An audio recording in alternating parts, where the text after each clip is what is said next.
آج میں جس چیز کو سب سے پہلا نمبر دے رہا ہوں اور وہ نمبر ہے آرام کا۔ میں نے پچھلے سال بھی اس بات پہ بہت زور دیا تھا اور اس سال میں بطور خاص اس بات پہ زور دے رہا ہوں۔ دیکھیے، آپ کے آرام میں اعتدال ہونا ضروری ہے۔ اگر آپ کا آرام آپ کی ضرورت سے کم ہے، شدید نقصان دہ ہے، آپ کا رمضان اچھا نہیں گزر سکتا، آپ کی دعائیں اچھی نہیں ہو سکتی، آپ کے اذکار اچھے نہیں ہو سکتے، آپ کا قرآن اچھا نہیں ہو سکتا۔ اگر آپ کا آرام زیادہ ہے تو تب بھی سیم چیز ہوگی۔ اب آرام کتنا ہونا چاہیے؟ اس کے لیے بنیادی طور پر 2 حصے آپ کے آرام کے ہونے چاہیے۔ اگر آپ آرام کو اپنے 3 حصوں میں ڈیوائیڈ کریں گے تو پھر آپ کا آرام صحیح نہیں ہے۔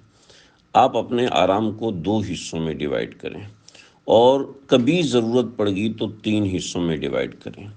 ایک آرام کا حصہ رات کا، دوسرا آرام کا حصہ دن کا۔ یہ 2 آرام کے حصے آپ نے تیار کرنے ہیں، بنانے ہیں۔ دفتری مصروفیت ہے تو آپ چلو تیسرا حصہ کچھ پاور نیپ کے طور پر رکھ لیں کہ بس مجھے نیند کا ایک نوب لینا ہے۔ بس نیند آرام کے کوشش کریں کہ 2 حصے بنیں، شدید مجبوری ہو تو 3 حصے کریں۔ آرام کا پہلا حصہ دا بیسٹ وے، جو سب سے بہترین حصہ، وہ رات کا ہے۔ رات کو آپ 11 بجے 11:30 بجے اپنے بستر پہ دراز ہو جائیں اور صبح 4 بجے 3 بجے آپ بستر سے اٹھیں۔ رات کی نیند کم سے کم 3 گھنٹے سے 4 گھنٹے آپ کو ملنی چاہیے، جو ساؤنڈ سلیپ ہو، یعنی ایک مسلسل نیند ہونی چاہیے۔ دیکھیں، یہ میں عام لوگوں کے لیے بتا رہا ہوں، جو خواتین بچوں والی ہوتی ہیں، جو لوگ ایسے ٹربلنگ والے ہوتے ہیں، میں ان کی بات نہیں کر رہا۔ ایک عام آدمی جو ایک نارمل لائف گزار رہا ہوتا ہے، میں ان کی بات کر رہا ہوں۔ ایسے لوگ اپنا الگ معاملہ پوچھ سکتے ہیں کہ ہمیں کیا کرنا چاہیے، تو ان کی پراپر گائیڈ لائن دے دی جائے گی۔ تو اپنا کوشش کریں رات کے وقت 4 گھنٹے اور دن کے وقت آپ کو 2 گھنٹے کا آرام ملے۔ 6 گھنٹے سے کم آپ کی نیند نہیں ہونی چاہیے ڈیلی بیسس پر۔ روزانہ اگر آپ اپنی نیند 2 گھنٹے کر لیں گے، 3 گھنٹے کر لیں گے تو پتہ کیا ہوگا؟ پھر یہ ہوگا کہ ایک دن آپ ماشاءاللہ جاگتے رہے، آپ نے صرف 2 گھنٹے آرام کیا اور آپ فریش ہیں۔ اگلے دن بھی آپ نے 3 گھنٹے 4 گھنٹے آرام کیا اور آپ فریش ہیں۔ تیسرے دن یا چوتھے دن آپ ضرور بیمار ہو جائیں گے، اس لیے کہ آپ کی باڈی کو جس چیز کی ضرورت ہے آپ اس کو دے نہیں رہے۔ جب آپ اس کو دے نہیں رہے تو وہ اپنی ضرورت پوری کرے گی، وہ آپ کو بیمار کر کے کرے گی، وہ آپ کا پانی نکالے گی کسی طریقے سے۔ چنانچہ اپنے اوپر ایکسپیریمنٹ نہ کریں، اپنا آرام پورا کریں۔ آپ کا آرام پورا ہے تو آپ کی نماز صحیح ہوگی۔ آپ کا آرام پورا ہے تو آپ تراویح میں سوئیں گے نہیں، ورنہ آپ تراویح میں سوئیں گے۔ آپ کا آرام پورا ہے تو آپ صحیح چلیں گے، ادروائز آپ فجر کی نماز میں سو رہے ہوں گے۔ آپ کا آرام پورا ہے تو ٹھیک ہے، ورنہ آپ کی طبیعت خراب ہو جائے گی۔ آپ کا آرام پورا ہے تو آپ ذکر اللہ صحیح سے کر سکیں گے۔ آپ کا آرام پورا ہے، آپ نوکری پہ صحیح سے جا سکیں گے۔ ورنہ کیا ہوگا؟ آپ چوتھے 5ویں دن رمضان سے اکتا جائیں گے، یار رمضان نے تو ہماری واٹ لگا دی ہے، رمضان نے تو ہمارے ساتھ یہ کر دی، یار رمضان میں سب کچھ ڈسٹرب ہو جاتا ہے۔ اس لیے جب آپ کا آرام ڈسٹرب ہے تو each and every thing will be disturb, must be disturb. تو بھائی اپنے آپ کو ڈسٹرب ہونے سے بچائیے، اس کے لیے بے حد ضروری ہے کہ آپ کا آرام پورا ہو۔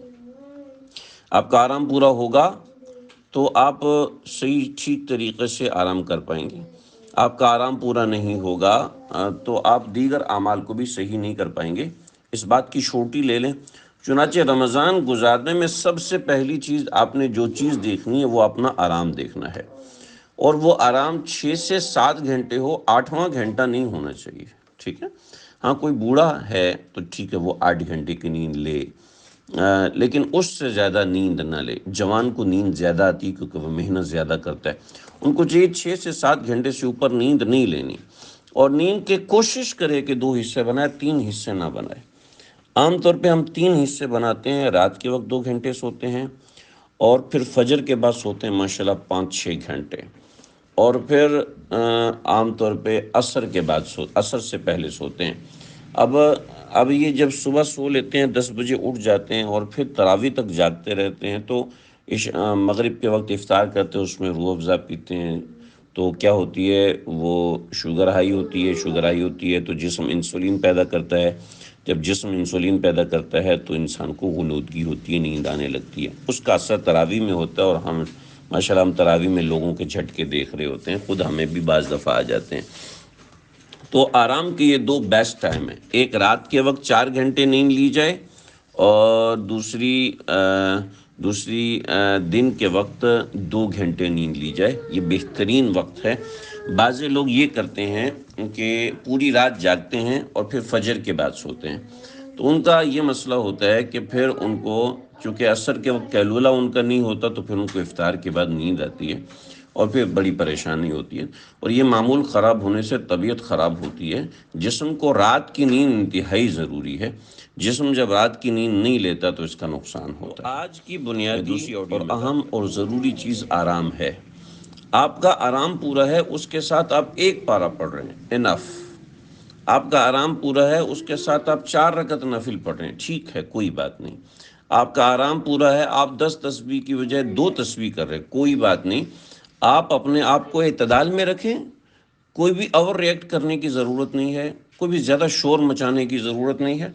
ہم فلی موٹیویٹڈ ہیں، لیکن طریقے سے ترتیب سے عبادت کریں گے. بالکل بھی جوش میں نہیں آئیں گے. اگرچہ ابتدا کا جوش بڑا فائدہ مند ہوتا ہے، لیکن وہ ابتدا کا جوش اگر 4 دن میں ٹھنڈا ہو جائے گا تو یہ کوئی پسندیدہ نہیں ہے. خیر الاعمال ما قل ودیم، نبی اکرم صلی اللہ علیہ وسلم نے فرمایا بہترین اعمال وہ ہیں جو مستقل مزاجی کے ساتھ ہوں، اگرچہ تھوڑا ہو. تو میں یہ نہیں کہہ رہا آپ عمل تھوڑا کریں، انشاءاللہ آپ دیکھیں گے کہ آپ کا عمل بڑھے گا. جیسے کہ میں نے پہلے چارٹ بھیجا تھا، ایک ویڈیو بھیجی تھی کہ اللہ ہم سے کون سا رمضان مانگتے ہیں. اللہ ہم سے جو رمضان مانگتے ہیں وہ یہ ہوتا ہے کہ تھوڑا تھوڑا تھوڑا تھوڑا کر کے ہم آگے بڑھتے جائیں.